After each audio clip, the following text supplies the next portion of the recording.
আসছে, যেমন পাতাগুলো জীর্ণ হয়ে আছে। পাখি শরীরে তার হাড়গুলো আছে, মাংসটুকু দেখা যাচ্ছে না, এমত অবস্থায় আছে। আর ভগবান শ্রীকৃষ্ণ যখন বৃন্দাবনে ছিলেন তখন বৃন্দাবনের পরিবেশ কেমন ছিল? মনোমুগ্ধকর ছিল।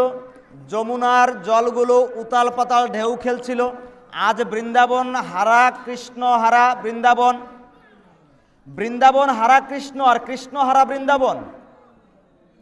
তাহলে কৃষ্ণহারা বৃন্দাবন, সেই বৃন্দাবনের যমুনার জলও আজ খেলছে না, পাখিরাও গান করছে না। যখন দেখল নারদ মুনি যে পাখিদের এই অবস্থা, কৃষ্ণের সখাদের এই অবস্থা, হা কৃষ্ণ বলে ঘুরে বেড়াচ্ছে। কতবার বলেছে যে তোকে আমরা উচ্ছিষ্ট ফল খাইয়েছি, এর জন্য আমাদেরকে ছেড়ে চলে গেলি, ফিরে আয় ভাই, আর কখনো তোকে আমরা উচ্ছিষ্ট ফল খাওয়াবো না, তথাপি তুই ফিরে আয়। যখন সখারায় এই ক্রন্দন করতেছে, নারদ মুনি ক্রন্দন শ্রবণ করতে পারলেন। তখন নারদ নিমন্ত্রণ দিতেছে।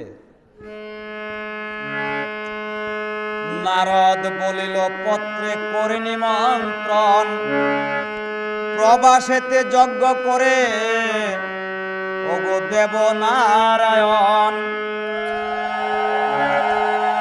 নারদ মুনি বলিল পত্রে করে নিমন্ত্রণ, প্রবাসেতে যজ্ঞ করে ওগো সে দেব নারায়ণ।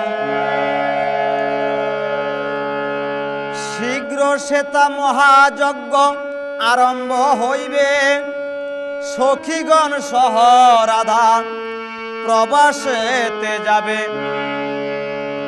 শোনো রাখালগণ, তোমরা যার জন্য কান্নাকাটি করতেছ আর চিন্তা করো না, কারণ তোমাদের সেই পরম প্রিয় প্রাণনাথ শ্রীকৃষ্ণ প্রবাসে একটি যজ্ঞ করবে। সেই যজ্ঞে শ্রীমতী রাধিকা সহ সকলকে উপস্থিত হতে হবে। কিন্তু এখানে ভগবান শ্রীকৃষ্ণ প্রথম একটু অন্যরকম খেলেছিলেন।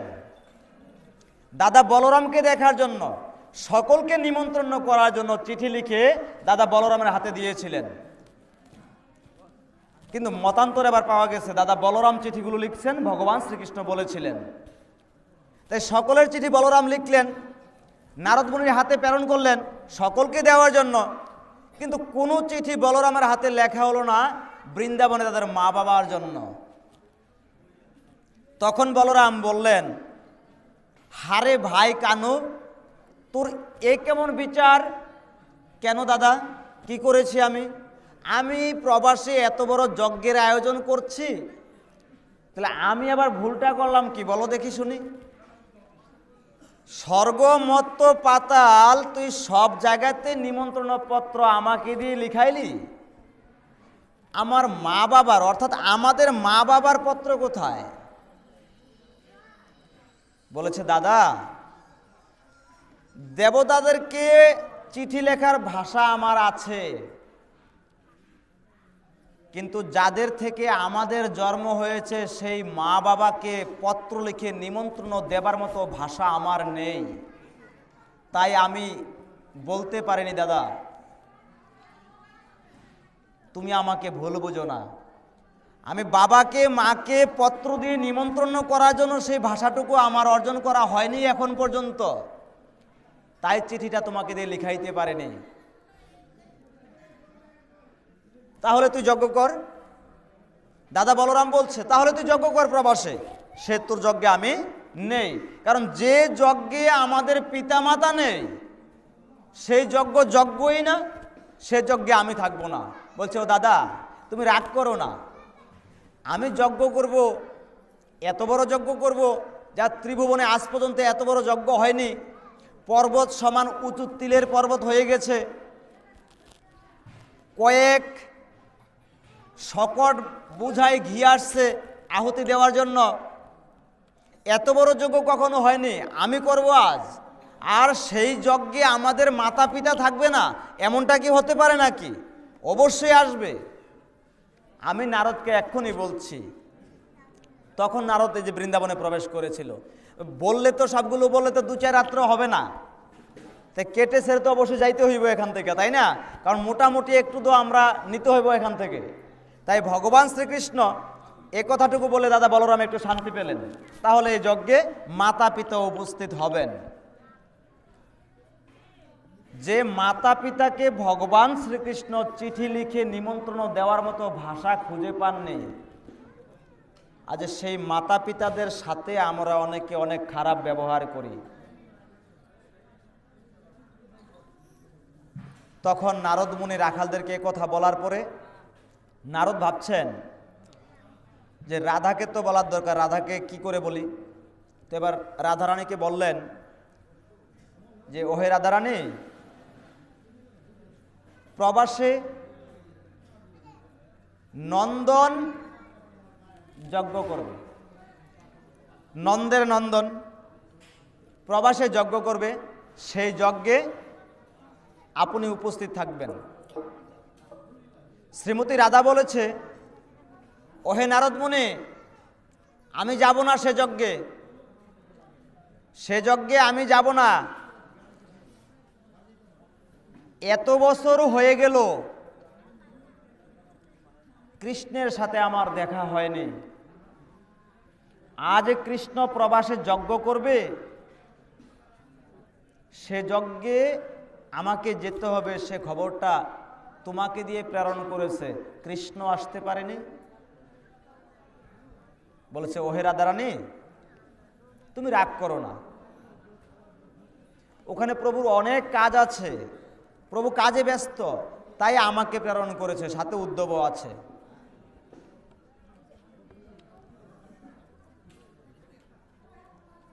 কিন্তু রাধারানী অভিমান করে বসে আছে।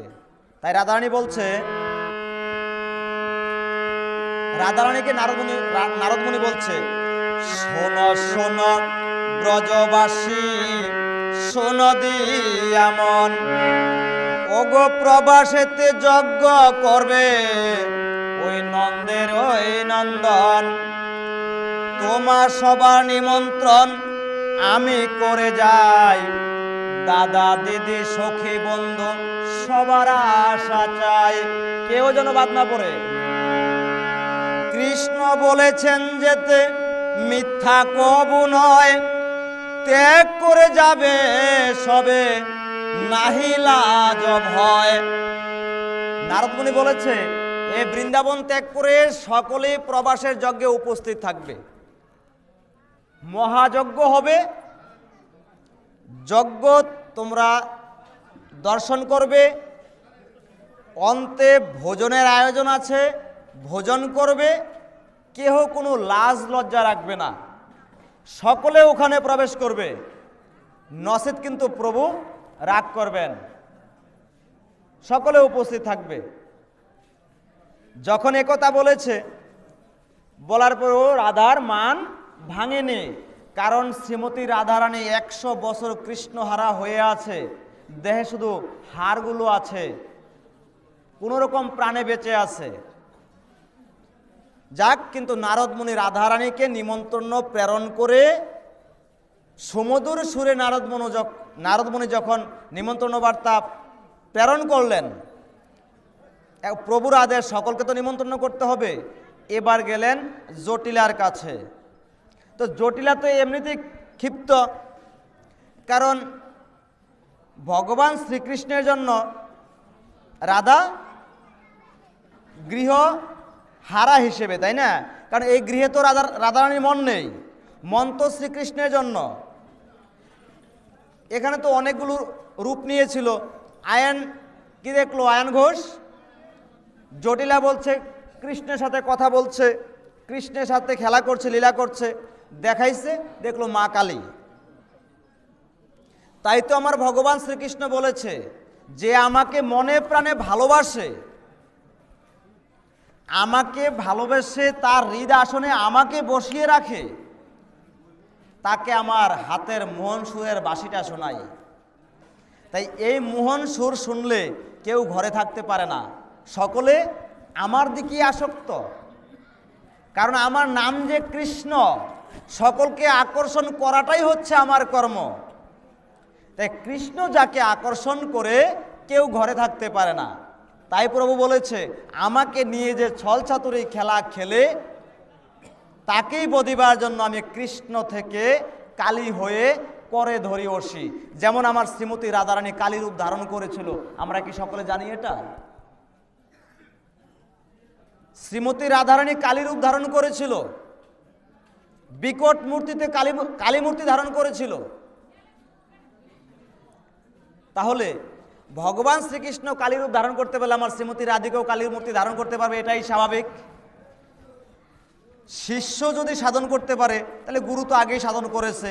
তো ভগবান শ্রীকৃষ্ণ তো প্রেমগুরুকে রাধারানী, তাহলে রাধারানী কালী মূর্তি ধারণ করতে পারবে না, এটা অস্বাভাবিক।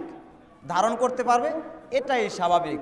তাই যখন নিমন্ত্রণ দিতে গেল, জটিলা অত একটা ভালোভাবে ব্যবহার করলো না। কেননা কৃষ্ণের জন্য আজ আমার ঘরের রমণীর এই অবস্থা, তাহলে কি করে আর ভালো কথা বলে এটা ধূর্চার করে নারদমুনিকে সরিয়ে দিল।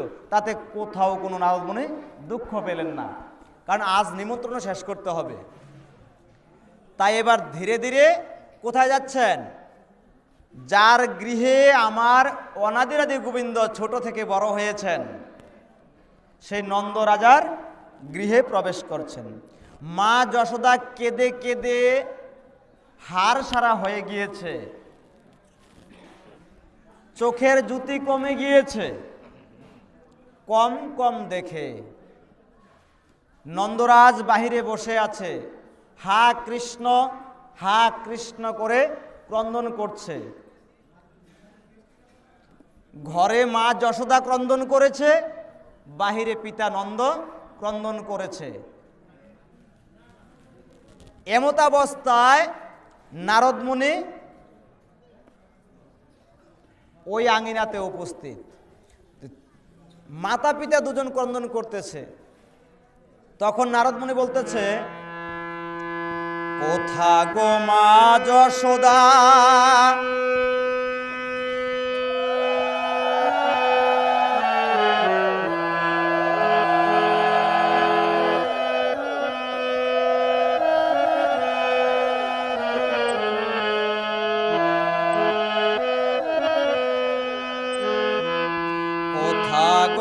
যশোদা পিতা নন্দ দাও দর্শন, এসেছি নারদ আমি তোমাদের এই ভবন। তব পুত্রের পত্র নিয়ে এসেছি মাগো আমি, বন্ধ করো কান্না মাগো সমাচার শুনে। নারদমুনি বলেছে, মা কান্দা বন্ধ করো, তোমার পুত্রের নিমন্ত্রণ পত্র নিয়ে এখানে আসছি। তাই এবার তোমাদের সমাচার আগে শুনি। তাই এবার পুত্র শোকে শোকাহত হয়ে পিতা নন্দ, মা যশোদা কান্নাকাটি যতই করুক, আজ পুত্র চিঠি লিখেছে, সেই পত্রের খবর শোনার জন্য উন্মাদ পাগল হয়ে নারদমুনির সম্মুখে এসেছে। বলো নারদ। নারদমুনিকে পাদ্য অর্ঘ্য দিয়ে আসন দিলেন, উপবেশন করলেন নারদমুনি। বলো নারদ, আমার পুত্র কি বলেছে? তো বলেছে, শোনো শোনো নন্দরায় আমারও বচন, অজ্ঞানের মতো কেন করিছ রোদন? তোমাদের পুত্র 100 বছর হয়েছে তোমাদেরকে ছেড়ে গিয়েছে, তাই বলে তোমাদেরকে ভুলেনি। তবে সুকৃতি বলে এসেছে এই বৃন্দাবনে, ব্রহ্মাণ্ডের সার তিনি জানে এই ত্রিভুবনে। ওহে নন্দরাজ, বৃথা কেন ক্রন্দন করো? যিনি এই ত্রিভুবনের রাজা, তিনি তো তোমাকে ছাড়া নয়। আজ সে পত্র দিয়েছে, তোমাদেরকে নিমন্ত্রণ দিয়েছে, তুমি ভেবেছ তোমার পুত্র কৃষ্ণ, এই জগতের সকলে কৃষ্ণের পুত্র, তুমি তো চিনতে পারো নি। তাই আজ তোমার পুত্র কৃষ্ণ প্রবাস তীর্থক্ষেত্রে যজ্ঞের আয়োজন করেছে, দয়া করে সকলে যাবে। যখন নারদ মুনি নন্দরাজাকে কথা বলল, তখন নন্দরাজ এবং মা যশোদার আনন্দের আর সীমা ধরে না। যতই পুত্র সুখে শোকাহত হয়ে অসুস্থ হয়ে গিয়েছে, তথাপি নন্দ বলেছে, ও যশোদা, তাড়াতাড়ি ক্ষীর তৈরি করো, ননি মাখন তৈরি করো, আমার পুত্র যজ্ঞ করবে, সে যজ্ঞে কি আমরা খালি হাতে যাব? আমার পুত্রকে কিছু খাওয়াবো না, নিজ হাতে ননি খাওয়াবো না, ননি মাখন তৈরি করো। মা যশোদা নন্দরাজের কথা শুনে সে অসুস্থ শরীরেই ননি মাখন তৈরি করার জন্য প্রস্তুত হয়ে গেলেন। আর ধীরে ধীরে নারদ মুনি সকলকে নিমন্ত্রণ বার্তা প্রেরণ করলেন। তো এখন শ্রীমতী রাধিকার কিন্তু মান ভাঙেনি, সে যাবে না, কোনোভাবে যাবে না। তাই নারদ মুনি চিন্তা করলেন, এই যে 100 বছর রাধারানী যে কৃষ্ণ হারা হয়েছিল, এখন তো অভিমান হওয়াটাই স্বাভাবিক। মথুরা আর বৃন্দাবন অত একটা দূরে না, কিন্তু আমাদের জন্য অনেকটা দূরে, কিন্তু তাদের জন্য অত একটা দূরে ছিল না। তথাপি 100 বছর বিচ্ছিন্ন ছিল। এটা কি ছিল? শ্রীরামের একটা অভিশাপ ছিল। শ্রীরামের অভিশাপ ছিল। যখন গোলকে বিহার করেছিলেন আমার অনাদিরাদি ভগবান শ্রীকৃষ্ণ, তখনও একবার শাপ দিয়েছিলেন যে তুমি মর্তলোকে মনুষ্য রূপে বৃন্দাবনে গোপের গৃহে জন্মগ্রহণ করবে। তো আবার আমার ওখানে লক্ষ্মীরূপে যিনি ছিলেন গোলকে, শ্রীরামকে অভিশাপ দিয়েছিলেন যে তুমি দৈত্যকুলে জন্মগ্রহণ করবে, শঙ্খচূড় হয়ে জন্মগ্রহণ করবে। পরবর্তীতে শঙ্খচূড় উদ্ধার হলো, আবারও কৃষ্ণের সখা হলো। এবার রাধারানী বৃন্দাবনে গোপের গৃহে মনুষ্য আকৃতিতে রাধারূপে জন্মগ্রহণ করলেন। তা আমরা হয়তো সকলে জানি কৃষ্ণের আগে রাধা জন্মগ্রহণ করেছেন, তাই না? কিন্তু রাধা নয়ন উন্মিলন করেননি, কৃষ্ণের স্পর্শ পাওয়ার পরেই রাধা নয়ন খুলেছিলেন। তো এবার রাধারানী যে অভিমান করে বসে আছে, রাধারানীর তো মান ভাঙাতেই হবে। পুনরায় আবার উদ্ধব এবং নারদ মুনি শ্রীমতী রাধিকার কাছে গমন করলেন। তো এবার রাধারানীর কাছে গমন করলেন, হিসেব করলেন যে রাধারানীকে শুধু একটু মুখে বললেই হবে না, ভালো করে বলতে হবে, তাকে সান্ত্বনা দিতে হবে। তাহলে এবার ভগবান শ্রীকৃষ্ণ যে যজ্ঞের আয়োজন করেছে, সে যজ্ঞে রাধারানী যাবে না, এটা কি হতে পারে? অবশ্যই হতে পারে না। শ্রীমতী রাধা না গেলে তো যজ্ঞ কার্য সম্পাদন হবে না।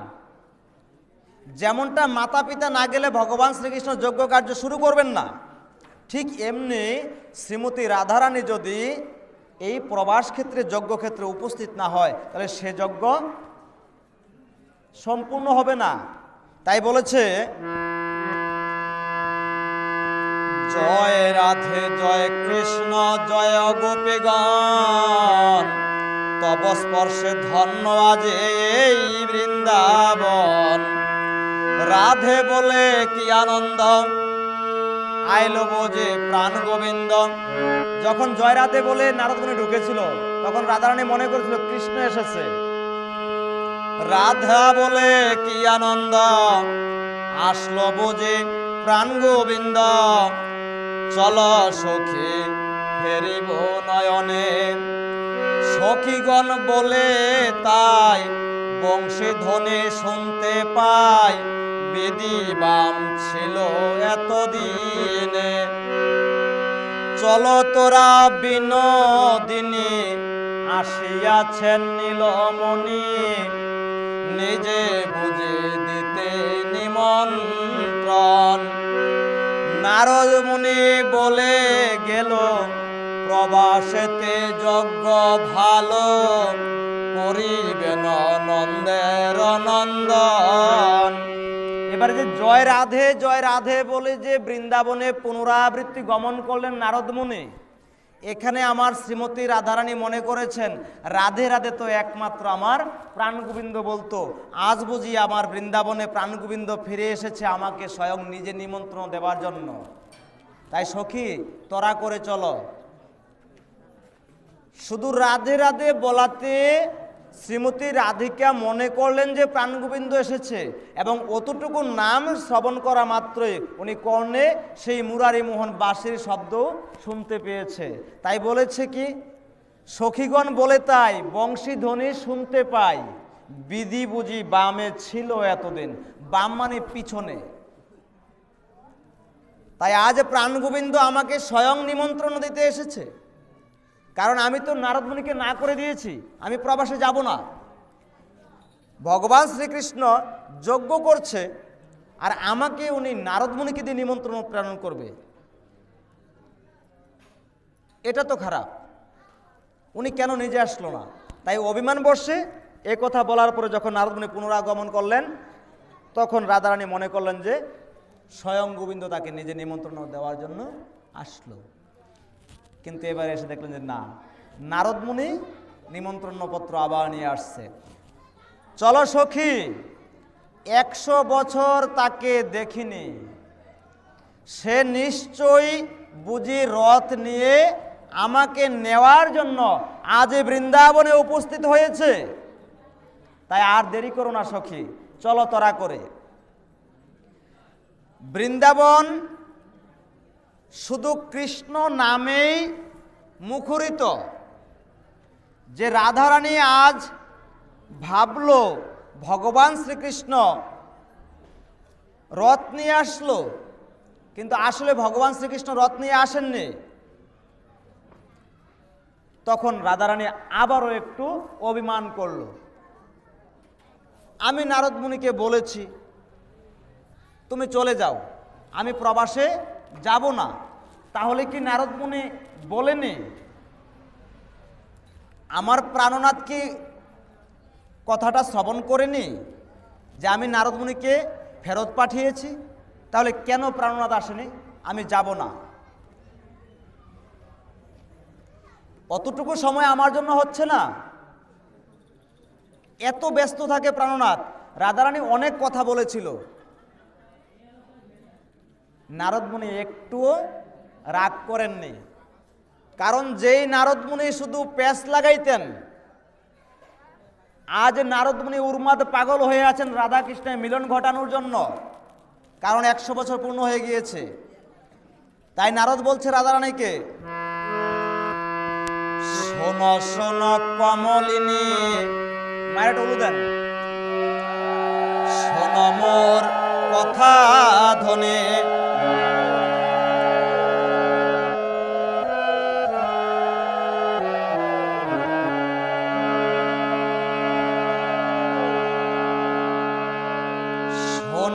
শোনো কমলিনী, আমি এক অভাগিনী, মোর কথা তুমি শ্রবণ কর। তুমি গোলকের নারী, মানবের রূপ ধরে, তুমি গোলকের নারী, মানবের রূপ ধরি, কৃপা করে এলে কানন।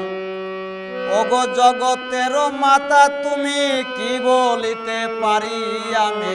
তাহলে রাধারানীকে কেউ মা বলে না, কিন্তু নারদ মুনি কি বলেছে? ওগো জগতের মাতা, তুমি কি বলিতে পারি আমি? তুমি যে আকার নিরাকার, তোমার গুণের কথা বর্ণিতে না পারি হেতা। ওগো তোমার গুণের কথা না বর্ণিতে পারি হেতা। তুমি দেবী ব্রহ্মাণ্ডের